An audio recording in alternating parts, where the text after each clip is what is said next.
Jan Duthoo, Chief Revenue Officer for SAP SuccessFactors. Welcome, Jan. You mentioned CHROs. What do you see that C-levels these days care most about? I was in Paris a couple of months ago, and we were talking with the CHRO from Safran and the CHRO from L'Oréal. They've both introduced a skills-based organization. Safran wanted to make sure that people would move around quicker within the organization. L'Oréal did it for exactly the opposite reason. Your business case is not big enough. And sometimes CHROs jump on the wagon, but not always for the right business case. I see a lot of focus on efficiency and very little on how do we reorganize our work in the light of AI. I'm a big fan of trying things, experimenting, and then failing.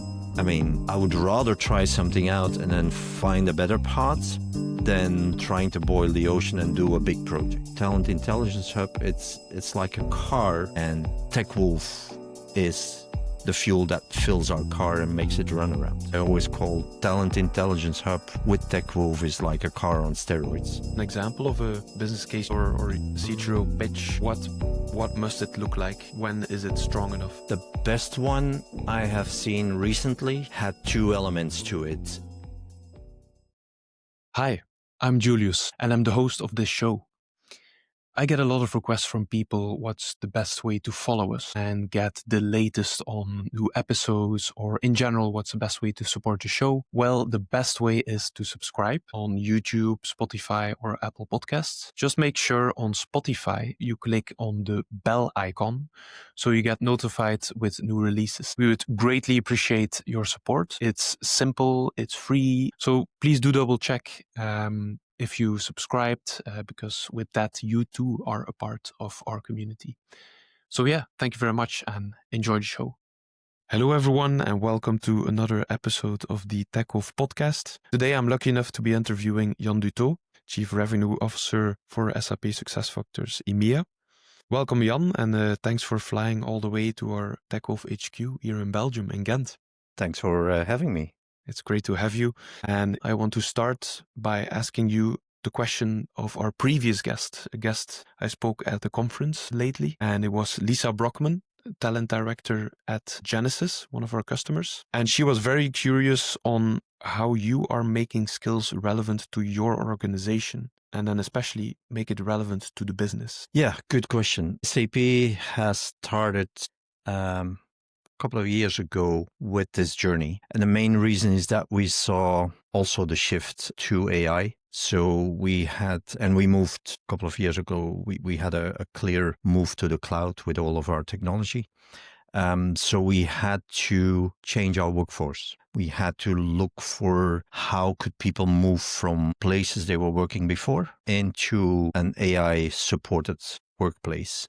And for that, we've gone through an internal investigation. We've investigated our own skills and the skills that our people have. We're now in a major reskilling program where a lot of training is offered to the different people to get used to this new era. And that's how we've introduced AI and skills within SAP, because we see a big shift in how we address our customers. Where in the past we were selling something and then we forgot about the customer. We're in a cloud era and also in an AI era. You stay for a much longer life cycle with a customer. We call it a total value life cycle. And that requires different skills from different people. So that's why we did that program. We're still going through that program. It's never finished, and it should never finish. Skills are there to be upgraded and updated on a regular basis. So, and we see an impact already on how we drive business with our customers, how our customers perceive how SAP is doing business with them. So we see an immediate impact on our revenue stream.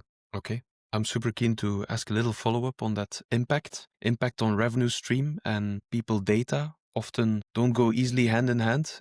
Can you share a little bit more on how you see that impact? Yeah, the way we've organized our customer success management organization, especially there we had to go away from typically people that would check in with a customer on a regular basis towards a more project management approach, where the customer success manager is handling the customer and all what the customer is encountering as a project, which means he has a lot of balls to keep in the air, but it attracts new people to the job. And by working as a project manager on existing customers, we see that we have a much closer and more intimate connection with the customer. We're getting to CHRO levels and have conversations on where they are today, what they see next, how we can help them getting to those next steps, which by then, of course, increases our share of wallet, increases the number of solutions that we offer and the number of points in the talent management journey of an employee, how we touch it and how we can help supporting it, which increases our revenue, of course, because we make we have a bigger stake at the customer, and the customer has a bigger stake with us. Yeah. Okay. And you mentioned CHROs. I'd love to ask you about C-level interactions in general. You travel around the globe. You meet a lot of customers as part of your EMEA remit.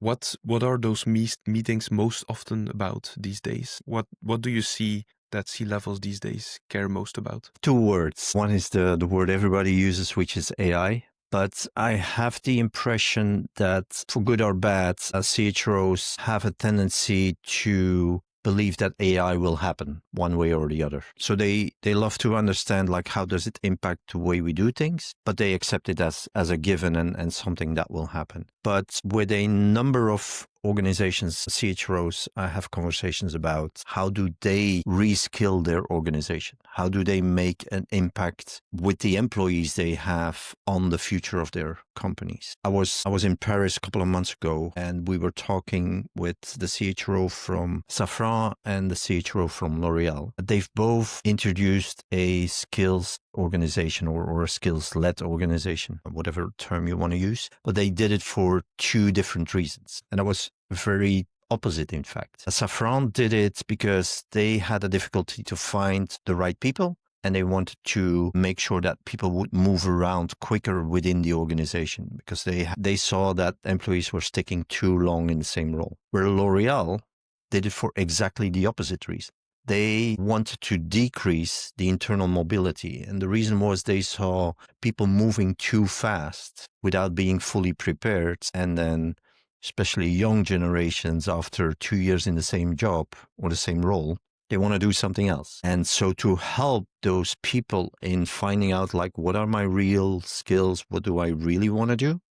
Where am I good at? Where do I need to get better at? To steer that better, L'Oréal used skills to decrease mobility. And that was very, very speaking to have two CHROs doing the same thing, totally opposite reasons. But it was an interesting conversation, one where it was at HR Connect in Paris, and a lot of people were happy to learn that you could use skills for more than one good reason. Yeah, exactly. And those are two examples of companies already embarking on a skill-based journey, doing something with workforce data, workforce intelligence. These days, with the AI transformation, the urge of, and the fact that it's here, that's not in a couple of years, it seems that you either need to jump on it or you've already fallen behind. How do you see CHROs in general across EMEA jumping on this skills thing? Like, is Europe falling behind on that end? Or is it really grabbing workforce intelligence with both hands? I see Europe grabbing the opportunity to do something new, not always what I would call fully fledged out or fully thought through. I was recently talking with a CHRO in Italy, and they wanted to embark on it because they saw a number of employees. They also have a very young workforce, number of employees moving fast forward and failing in new jobs. They were like, we probably didn't help them enough, which was a good reason. But then the way they were going to organize it, we had a bit of a discussion on that, because I felt like your business case is not big enough. And that's where I feel sometimes CHROs jump on the wagon or on the train, as you said, but not always for the right business case. And if you really want to get the whole organization behind this initiative, especially executives and a lot of the managers and the senior managers, you're going to have a good business case, meaning as a CHRO, you're going to have to understand and talk business language to explain to everybody, like, why are we embarking on this and why will that require in the beginning a bit more work than what you traditionally did, because you need to get those skills, ask people to put in their proficiency, ask managers to look at how the real proficiency is. So that's maybe in the beginning a bit of work, but you will have to put that in place to make sure that afterwards you're going to reap the benefits. And that's where you might embark as a CHRO on this journey. But then the question is, can you really have your whole organization follow you to execute on it? And that means you're going to have to give a short, medium, and a long-term benefit to the business on why are we doing this. And that's where I see sometimes CHROs still struggling on getting those business reasons well thought through and well conveyed to the other executives. Yeah, this connects very well to another question I wanted to ask, which was, what do the most successful CHROs focus on right now in their respective organizations? It seems a big part of that is making a decent business case. Do you have an example of a business case you've heard or you've seen a CHRO pitch or ask you about or talk to you about, just to get a sense of what must it look like and when is it strong enough? Well, it depends a bit, of course, on the organization, on when are things good enough and strong enough. The best one I have seen recently had two elements to it. It talked a lot about numbers, like turnover, young talent that got lost in the organization, missed opportunities because they didn't fill fast enough roles and they looked too much outside rather than trying to enhance internal mobility and find the internal candidates. So it was a lot about, they did a very thorough investigation on numbers. That was one aspect of the business case. The other aspect of the business case was a lot about looking into how jobs will change. And it's not so much how AI will change roles. It was a lot of how are we going to use AI to make jobs different. So it was not only about how do we become more efficient, because that's what almost everybody now thinks about. Oh, AI is about efficiency, so we can get rid of people and we can do more with less, which probably is the case with AI.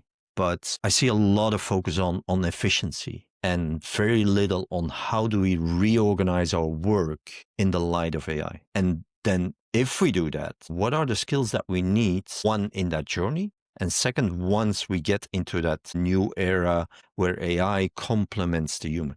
The document, and I only saw parts of it because, I mean, it wasn't finished yet and they were a bit reluctant to show me all of the details, but it had those two aspects. And I believe CHROs who have a team, an analytical team that looks into data, like from a cost perspective and from a lost opportunity perspective, because it's not only about cost, it's also what did we lose as revenue because we couldn't hire fast enough or we didn't change internally fast enough or promoted people fast enough. So that was one thing. And then the other thing is how does our organization will look like, or how will roles look like in a couple of years from now. Yeah.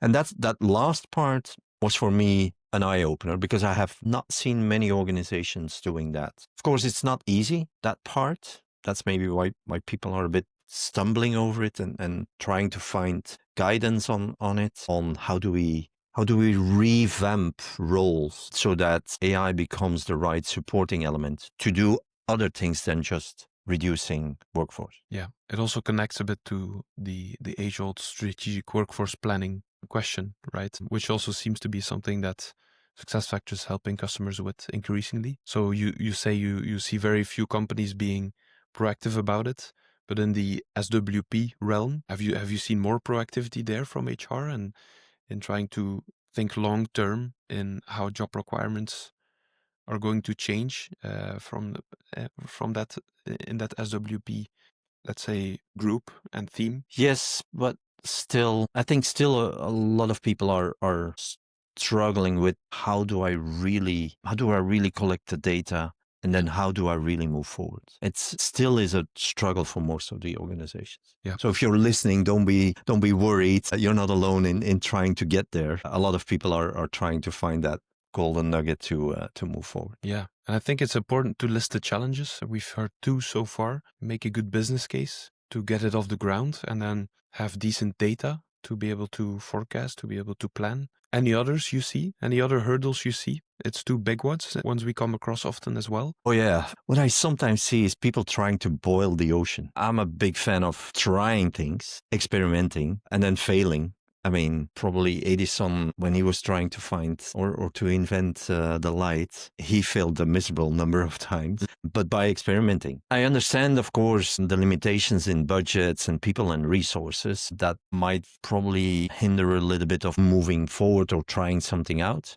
But I would rather try something out and then find a better path than trying to boil the ocean and do a big project. And that's where what I see not enough organizations doing is they're moving forward. They want to become a skills-based organization. They want to become it yesterday. So they embark the whole HR organization on it, and then they storm forward without doing a bit of a trial and error, without trying some iterations, trying it out in a smaller department or doing some experiments, learn from it, and then find out like what could work in our organization. Because every organization has its own DNA by default. So it's not because it worked at company X that it will work at your company. So yes, learn from other organizations, but try it out in a smaller setting in your organization. Find out what works in your DNA, and then move forward. That's what I would recommend to everybody. And of course, SuccessFactors itself also supports organizations in that journey.